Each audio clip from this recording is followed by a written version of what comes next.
It never fails to shock me. What I'm talking about are statements made by Israeli politicians and spokespeople when they're talking to European and American audiences.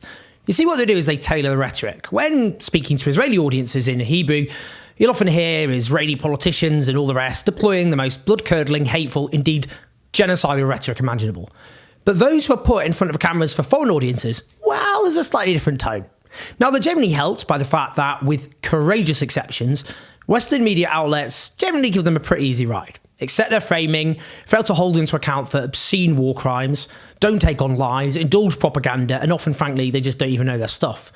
Now, the problem for the spokespeople of the Israeli state right now is the war crimes in Gaza are just so unbelievably extreme that the reality is impossible to suppress. So when an interviewer does the bare minimum, we're subjected to the most absurd possible distortions of reality. We're subjected to lies, clearly, as well as just crazed wars on logic. Now, I'm going to show you a clip from the British-born Israeli deputy mayor of Jerusalem, Fleur Hassan Nahum. Now, she's being asked about the mass graves currently being uncovered in hospital grounds in Gaza, with hundreds of bodies being dug out, including women and children, reportedly, and bodies with catheters and medical tubes sticking out, otherwise known as patients. People in medical gowns, clear evidence they're medical staff. Crucially, reportedly signs of torture, people shot in the head, bodies with their hands tied behind their backs. Now, let's just listen to Fleur Hassan Nahum being questioned about this on Sky News. At least 283 corpses found in a mass grave at Nasser Hospital in Khan Yunis. The UN Human Rights Chief has said he is absolutely horrified. Who do you think those bodies are? Probably terrorists, because the ratio of combatant to innocent that Israel has is unprecedented in modern warfare. We know we've killed about 15,000 terrorists. There was a terrible battle in those areas. So the chances are... How do you think these people died? In gun battles with Israel. Why do you think some of the bodies were found with ties around their hands? Well, because we probably arrested the terrorists. And then killed them. Well, I don't know if the terrorists fought back. I wasn't there. But all I can tell you is that this has been a very difficult urban warfare, that nobody on earth has experienced this type of warfare, where the terrorists are hiding in tunnels, where they're cowards because they won't face their enemy. They just leave innocent people up there whilst they hide in tunnels that are bigger than the London Underground. And they come out, they shoot, and it could be that many of them were shot and they were shooting in a battle. And it could be that there were bombs thrown by them and grenades. There could be a million different scenarios of why these were found. But remember, we're in the middle of a war. I just to clarify for me, if you would, how do they fight back with their hands tied behind their backs?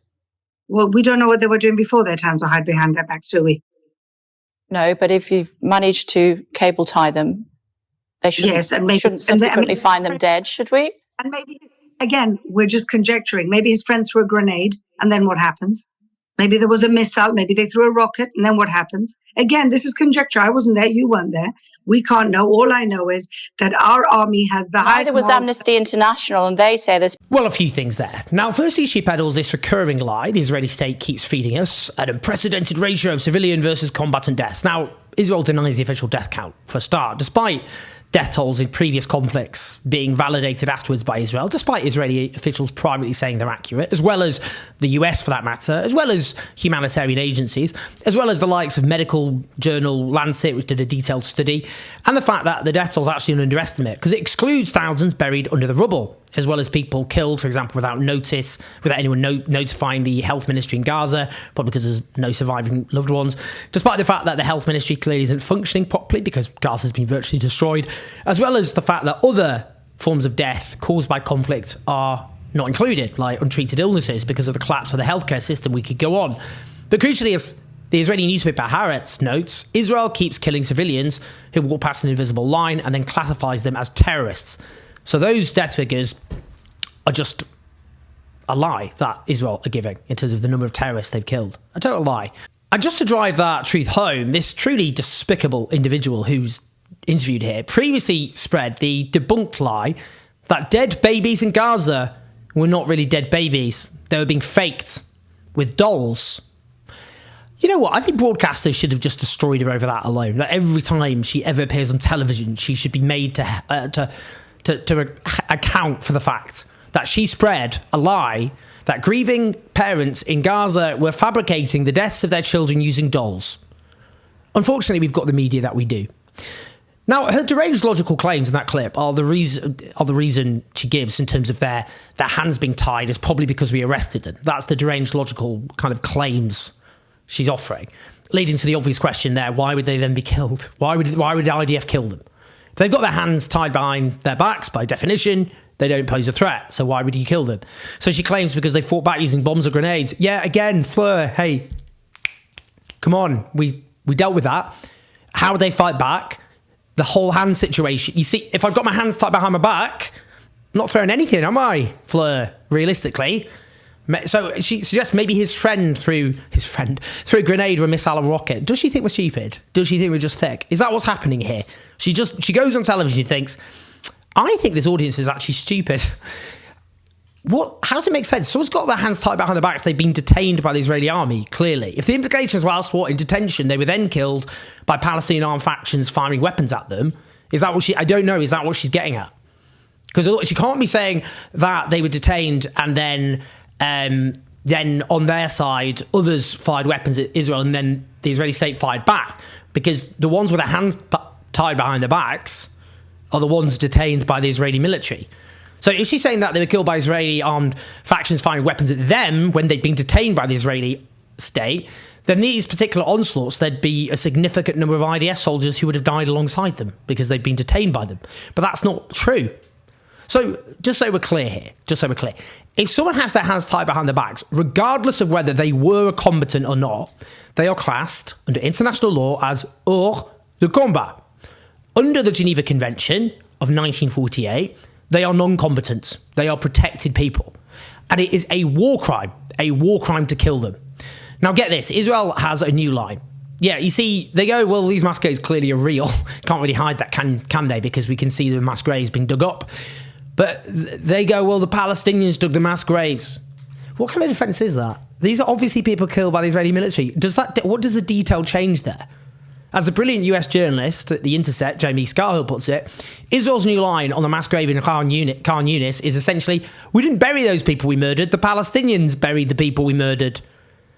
Let's just listen to this being brought up by a journalist at a press conference of the State Department of the US with spokesperson Vedant Patel being interrogated. The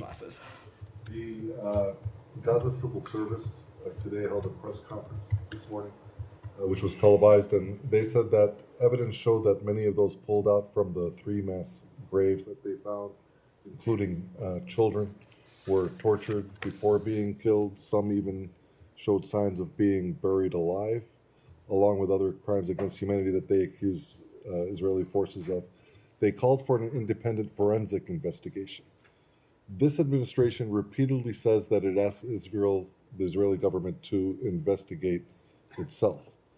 As a mediator for peace between Israelis and Palestinians, how does it ever make sense that the United States asks the accused party to examine itself and provide reports that you have previously said that you actually trust? What's wrong with an independent scientific forensic investigation? I mean, if the results of such an independent investigation prove the accusations to be baseless, then that would be in Israel's favor, wouldn't it? So, as it relates to the continued reporting about, we're seeing about these mass graves, first National Security Advisor Sullivan spoke a little bit about this yesterday, but we continue to find these reports incredibly troubling, and that's why yesterday you saw the National Security Advisor call for this to be thoroughly investigated.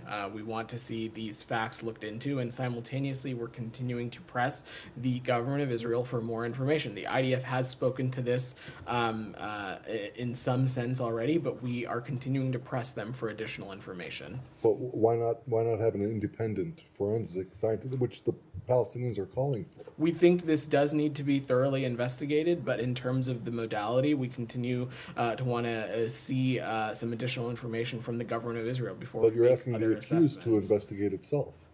we believe that through a thorough investigation, we can get some additional answers. We're also hoping to continue to get more information from the government of Israel on this. But Gita, go ahead. Side of this Well, exactly. Asking the accused to investigate itself. What does the US administration think they're going to get from the Israeli state? Are they ever going to go, yeah, we commit some war crimes. Sorry, you've got us red-handed this time. I'm really sorry. Put us on the naughty step. What are we like? Yeah, we just did a load of war crimes. I know we shouldn't. I know it's embarrassing for you. You're giving us all these weapons. People in the United States don't really like watching all these innocent people being killed mercilessly, including little kids, toddlers, babies, just innocent people generally. I get it. It's bad PR for you. I'd say we won't do it again, but we absolutely will. Just so you're clear, we're going to be committing a lot of war crimes to get used to it. Like, obviously, they're not going to do that. It's just insulting nonsense. The Israeli state lie and lie and lie and lie and lie and lie.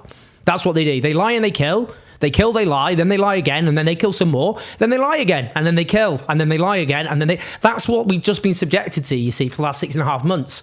Lots of killing and lots of lies. I've done multiple videos on multiple egregious lies. Now, you know what? The US administration may be full of some morally lost people. Of that, I have no doubt. But they're not stupid. Don't give them that excuse. They know terrible crimes are being committed by the Israeli state, which they occasionally kind of privately hand-wring about, because they're like, oh no, a load of voters in the United States don't really like genocide and we want them to vote for us. Polling shows the vast majority, there's a massive lead amongst Biden voters in terms of who thinks Israel's committing genocide over those who don't. So they're like, well, let's just leak to a reporter that we're privately really bummed about this. They know that the Israeli state lies to its teeth. But the US administration has given them a blank check to commit some of the worst crimes of the 21st century. And as I keep saying, the reason we are now seeing an attempt to whip up a firestorm over protesters is because they've lost public opinion, the apologists for this great crime. I'll keep saying it because it's true. I can read polling. And on both sides of the Atlantic, they've lost. And they're going to keep losing. And people can keep getting more and more angry. And the scale of the horror unleashed has become abundantly clear, which is why we've got to keep up the pressure. And we've got to keep speaking the truth, because this is a matter of life and death on a colossal scale. Please like, please subscribe, please leave your comments. Love to hear those. Share the video. Help us take on the Pro War Media at patreon.com/Andreas84. Listen to the podcast. I'll speak to you soon.